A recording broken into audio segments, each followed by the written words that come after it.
it seems that recently Australians are at the helm of reinterpreting Shakespeare. First there was David Michôd's The King, and now it's Claire McCarthy with Ophelia, based on Semi Cellas' adaptation of the young adult romance by Lisa Klein. Ophelia is determined to tell her story herself, and it begins when she's a wild child who attracts the attention of Queen Gertrude, Naomi Watts, who decides to take the young girl under her wing and train her to be a lady-in-waiting. This is just as young Hamlet is setting off for university with Horatio.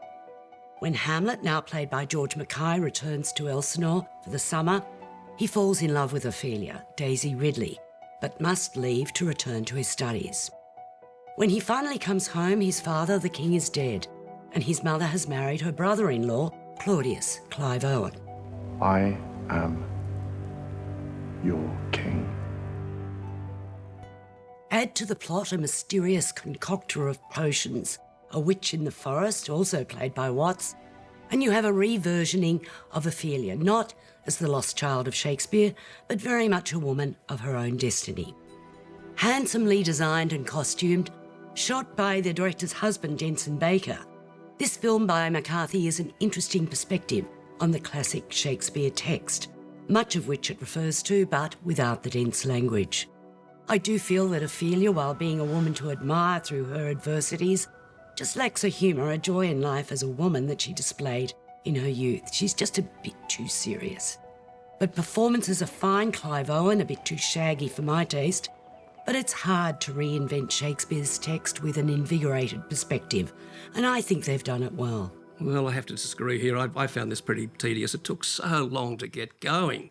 It wasn't until the death of Polonius, and that was a bit confusing, that they actually had a kind of story. But I must say the ending is pretty fantastic. It's not what I expected, and it's extraordinarily bloody and violent, but it seemed to take hours to get there. And the only really tragic thing in this whole thing is Clive Owen's hairpiece. Yeah, I know. What a piece of madness is that? It's very shaggy, isn't it? It's very shaggy. It comes all the way down here, and it gets in the way of his face. He's sort of brushing it aside at times to say the lines. And the lines are dreadful. The writing here is really just atrocious. Well, it's this young adult stuff again being adapted. And the only thing is that they may actually turn young people onto the Shakespeare text.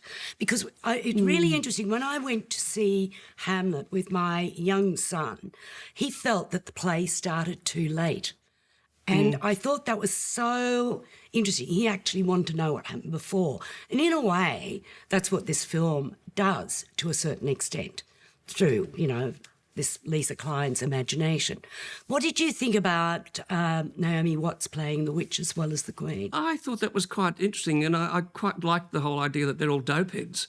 There's a lot of snorting of what seems to be coke, and God knows what else is going on in that. There's a lot of poison happening, and there's a lot of weird potion acting goes on. That was all a bit confusing as well. And to go back to the language, it was far more sort of Game of Thrones than Shakespeare. I was desperate for some real Shakespeare to happen. I'd played Polonius once in a production, and I was looking forward to that scene. But all he says to him in the famous scene is, well, just be a good chap, young son, instead of to thine own self be true. And all, you missed the richness of the language. It was just so inane. That's what I mean. I mean, it's a great play, and maybe this will turn youngies onto it. Look, I'd give it 3.5 stars. No, 2.5 from me. I thought it was dreadful.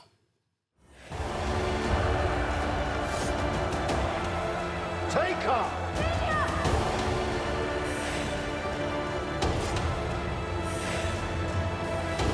Vengeance, madness, a kingdom lost.